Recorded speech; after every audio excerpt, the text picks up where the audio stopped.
guys, welcome back to Medical Coding with Blue. Today's episode is all about help. I have failed the medical coding certification exam. What do I do now? If you're brand new to my channel, welcome. I am Blue, I'm a medical coder. Okay guys, so I got this comment from this lady. I'm going to read the comment and then we're going to get into it. So here we go. So she says, "Hi Blue," and she spelled my name B-L-U-E. Now I only say this because I want to point something out, all right? I've been watching your videos. I have failed the certification test 4 times, and I don't know how to handle my anxiety now.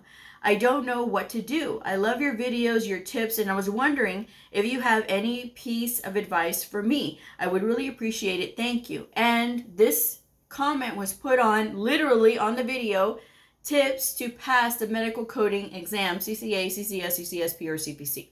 Now, the reason that I pointed out that she misspelled my name was because here's the thing. Every person that has written me with the same comment that says that they have failed multiple times, they always misspell my name. That's part of the problem.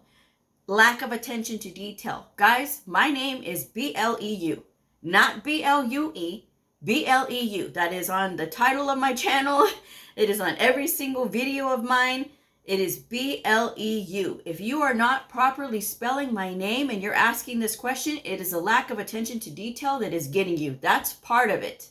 I know that has to be part of it, because if you're really paying attention to detail like we need to as medical coders, you will not transpose the letters. You will spell it correctly. So it is B-L-E-U, okay? So that's first of all. Second of all, what I see a lot of times people do is when they're trying to hurry up and pass a certification exam.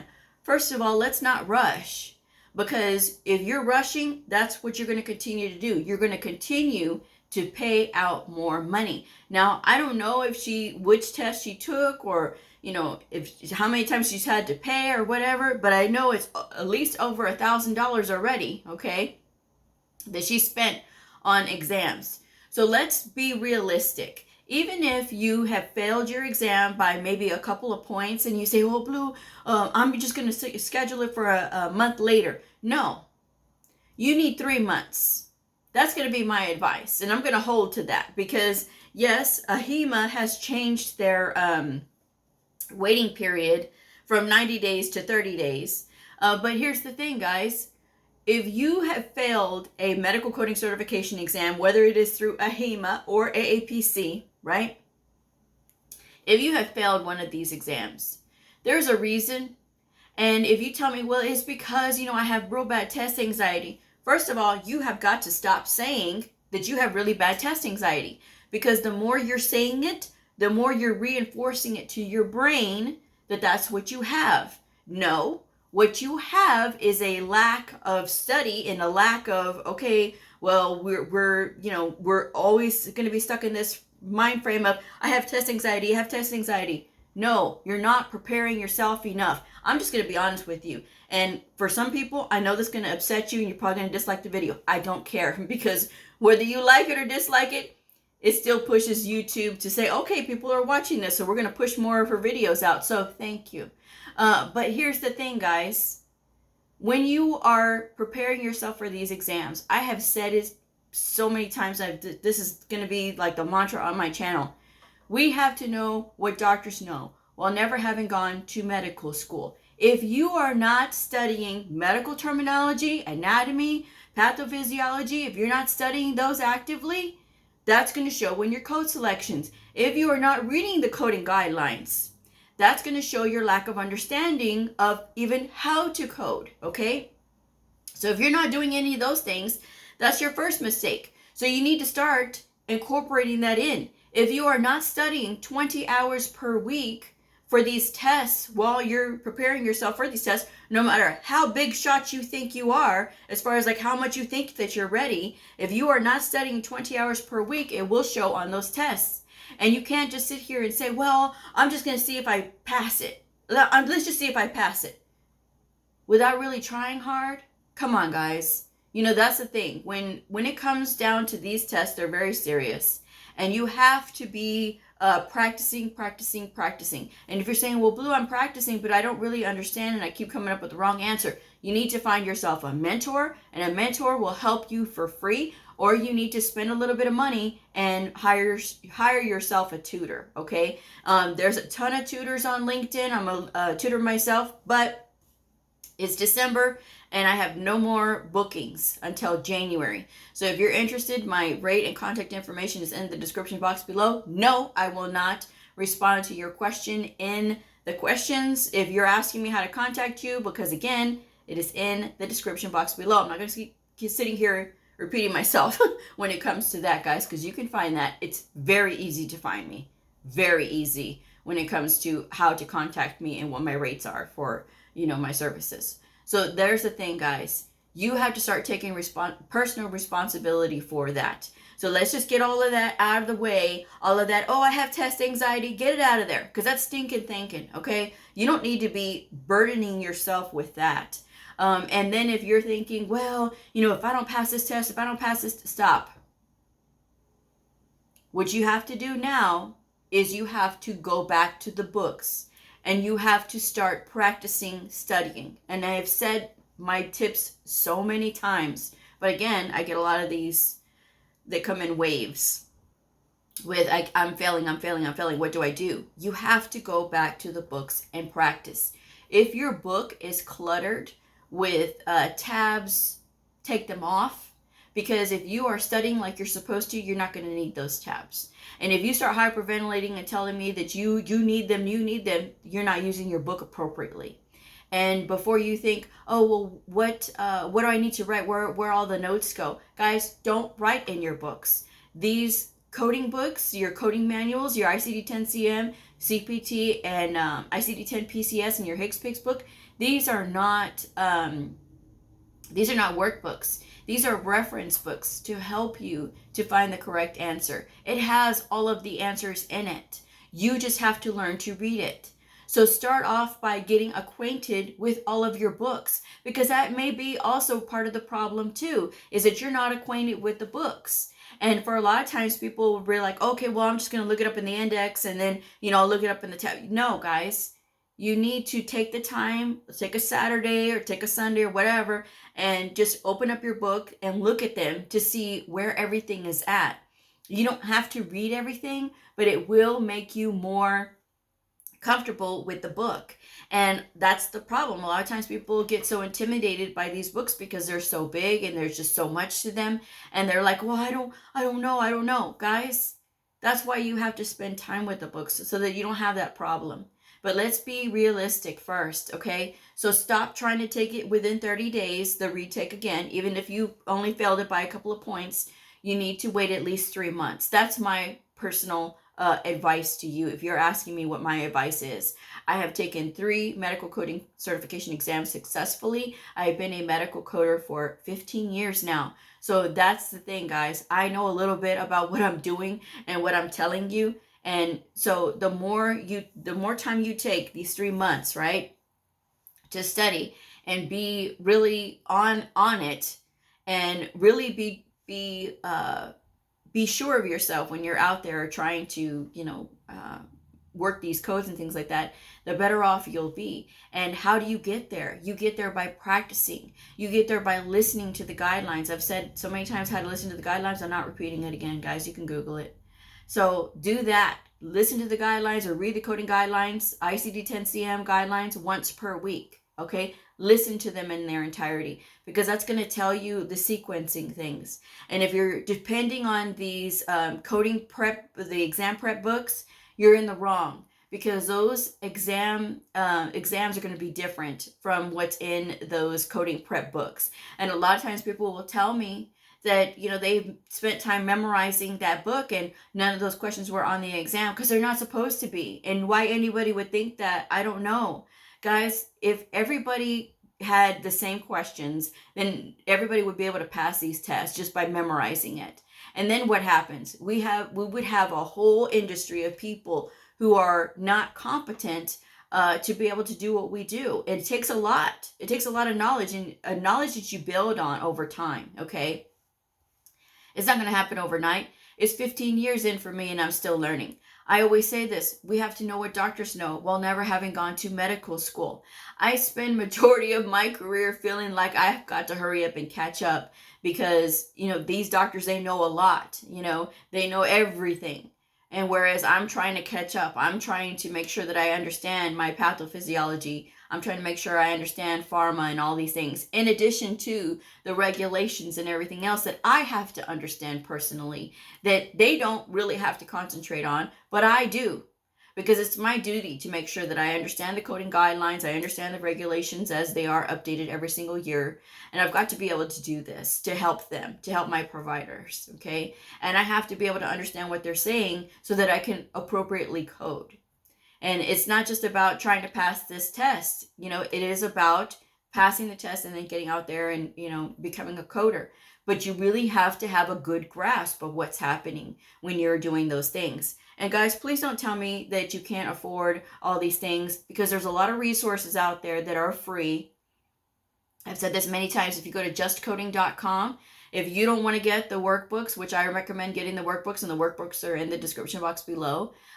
If you go to justcoding.com, they have a free subscription and a paid subscription. The free subscription gives you access to 5-question coding quizzes. They're multiple choice, but guys, you can cover up the answers and you can look those codes up for yourself and then see if your answer is there. And if it's not, then that can reveal a murky problem. Maybe that's a subject that you're struggling with, or you're wondering, how did you get there? Or how did we get to this, or whatever. That's something that can be revealed by going through those practice tests. But I've had ungrateful people who have said, well, Blue, no, those quizzes were so easy and, I just got really bored. Okay, guys, then don't watch my channel then. I mean, I'm trying to help you, and I'm helping you for free, okay? This is all free information. There's no gatekeeping here, but if you're going to be ungrateful, guys, there's other places you can go. You don't have to be here, I'm just saying. So I want to help people. But I also tell you that, guys, that you need to help yourselves, okay? If you struggle with medical terminology and you say, well, Blue, I don't know how to memorize all these words. You're not memorizing words, your whole words at least. You're only focusing on the prefixes, your suffixes, and your root words. And when you do that, you're able to piece words together, okay? Because medical terms are made up of Latin and Greek words. And so it just takes time to learn those things. But there's a lot of channels on YouTube that talk about those things. Crash Course is the #1 channel that I recommend. There's lots of other channels out there. All you have to do is just let your fingers do the walking. But what happens a lot of times is, people want things hand-fed to them, guys, and we're not doing that here. We don't do that. I don't hand-feed people this information. I tell you where you can go and where you can find it. It's like with cms.gov, they have the Medicare Learning Network. And people will write to me and tell me how overwhelmed they are. This is the environment that we live in as coders, guys. All of this information. And if you can't learn to sort out that information, it's always going to be overwhelming to you. But the great thing is that you can Google any of these things that are tripping you up. Modifier 25, modifier 24, modifier 59, any of those things, you can Google those things and tons of information will come up for you, okay? And a lot of these practice things, whether you are going to Practicode if you're with AAPC, or you're going through these workbooks, they have the answer in them, right? If you are looking at the answer, you can reverse teach yourself the process of learning it, okay? Because sometimes it's not always the easiest thing to explain, but if you have the answers in the answer key and you don't know how to look it up, start with the answer key, look at the answer, and then go and try to cross-reference how to find that answer. So that way you can get that practice in, and that way you can know, okay, that word is associated with this, or this is what they use to come up with this. And again, if you find yourself a good mentor, you can ask them to explain it to you. But you have to show them, this is what I found, this is what the answer key said, and I just need somebody to explain this, okay? Or you can spend a few bucks and say, I need a tutor. And you can, again, go on LinkedIn and try to find a recommendation for a tutor, okay? So that's always a option out there for you. So that's just something that you need to know. But don't start rushing into the test again, okay? Wait 90 days. It's not going to hurt you guys, versus 30 days versus another 60 days of study. At least that way you know for sure you can make it, because you've had the time and you've taken those 20 hours per week. And if you're going to sit here and fuss at me that, oh, I can't do 20 hours, guys, I'm telling you so that you're successful. All right. I want you to be successful, and I want you to take this seriously, because failing the test over and over again, this is not a good game plan to have. That's going to make it more expensive for you. And what is your rush when you say, well, I only failed it by 2 points? Yeah, but you may have gotten lucky on some of those other questions. And then when you go to take it again, you may fail even worse. And I've seen this with people who take the AHIMA exams, because every exam is different. It's not the same, okay? And when you go back in there, you may have failed it by a couple of points the first time, but then I've seen people where they failed it by 20 and 30 points the second time because they didn't take it as seriously, because they thought it was going to be the same test, and it's not. These are different tests, okay? And I always say it's a pool of about 1 million questions that they have, that they make up these tests, so no two people have the same test. And so that's something that you have to know, guys. You have to be prepared.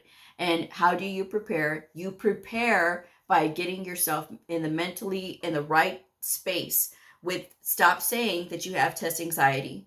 Okay, stop saying it. Even if it is a condition that you do have, stop saying it. All right. We need to get ourselves in the right frame of mind, because trust me, guys, when you start learning about the brain and neuroplasticity and all this other stuff, you will learn that what you say out loud is a manifestation of what your body is going to react to. So if you keep saying, I'm nervous, I'm anxiety, I'm this, I'm that, your brain's gonna be like, okay, that's what we gotta do. Instead, we need to start saying, I'm excited, I can do this, I've been studying, I've got this. I can do this, I've got this, I've been studying, I've got this. I understand the material. This is not going to be some brand new material that I don't know what I'm walking into. You know what it is. You've been studying it. You've been taking the time. If you've listened 20 hours per week, you've been taking this to study. So because of this, you are ready. And when you get in there, go with your first answer. I know that's really hard because even I struggle with that sometimes too. But if you go with your first gut instinct, that's what I'm going to go with, and then move on. That's the whole goal, guys. But you have to stop feeling sorry for yourself. If you're feeling sorry for yourself, you've got to stop that, guys, because that's not going to help you. What's going to help you is redirecting your thinking, getting back in there, and actually spending time with the books. Because trust me, you do that better than sitting there just goofing off or going through TikTok or whatever it is y'all going through and wasting time. Guys, it's just a waste of time when you're sitting there messing around on social media when you should be studying. Okay? It's important. It's important. And it's not going to be forever. It's just going to be for a short amount of time. But that's what you have to do, guys. Okay? So that's what I'm going to leave you with. And again, set a date. Set a date so you have a deadline that you know you have to be at. Don't just sit here and say, well, I'm going to study for another 6 months, because 6 months can turn into a year really fast. And then a year can turn into 2 years. And I've seen that happen where people just completely stop and they don't take the test ever again. Okay. So just work with yourself, get a date in mind. Okay. And start making yourself committed to studying. Study for no more than 1 hour at a time. A minimum of 30 minutes, okay? Get your practice time in. Look up the codes. If you get stuck, find a mentor, find a tutor, somebody that can help you to understand why or what you're looking at, okay? That's very important. And then keep your books clean. Learn to trust your books. I've seen people who have failed multiple times, and you know what I see their books? Their books are all cluttered up. They have all kinds of writing, highlighting, tabbing. And it's just like, where is even the codes on the page? Where are they at? Because you've successfully covered all of that because you thought you had to have all of those notes. When during the test, you won't even have time to look at all of your notes. You just need to get in there and get going. Because with AAPC, it is 2 minutes, 40 seconds per question. With the AHIMA exams, it is roughly 2 minutes per question. That means you have got to be going through there and looking at that information and move. Because otherwise, you're going to find yourself running out of time, not being able to finish the test, and then, you know, that anxiety is going to beget that anxiety, and you'll be like, oh my gosh, it's going to fail again. No, you are excited to take this test. You will do good on this test if you are applying yourself with the studies. And do that, guys. Do that. And make sure that it is the reason that you are wanting to pursue this is for a good reason. So that way that you have that goal in mind when you are thinking to yourself, I can't. Yes, you can. Yes, you absolutely can. Walk off some of that energy, or, you know, do some sort of simple exercise. You know, I'm just saying, you know, just that way you can get yourself in the fresh air, and that way your brain can be like, okay, you know, we've got this. And sometimes you may have to walk around a little bit, you know, just something to get yourself moving, so that way that you can get out some of that energy. Because a lot of times what people do is they overdo it on the caffeine. And, or they're so into their thoughts that it makes them jittery. And let's just get some physical activity. Okay, this is just a suggestion. Okay, and again, just my advice. Just get some physical activity, so that way, and it's just really quick, so that way you can calm yourself, and then you can focus on what you're doing when it comes to these studies. But do not let that fact that you have failed the test before stop you from taking the test again. Do not let the fact that you have failed it before make you believe that you're going to fail it again, because you're not. If you're applying yourself and doing what you should to learn, okay? Again, watch the videos, listen to that stuff, so that way that can be in your brain, and it can, you know, okay, we can soak this in. Get the practice time in, guys. And again, don't tab, write, or highlight in your books. And I will always say that. I don't care how many people disagree with me. And you can keep that to yourself too. Anyway, I'm gonna wrap this up. But thank you guys so much for joining me. If this video helped you, please like, subscribe, and share, and I'll see y'all next time. Bye.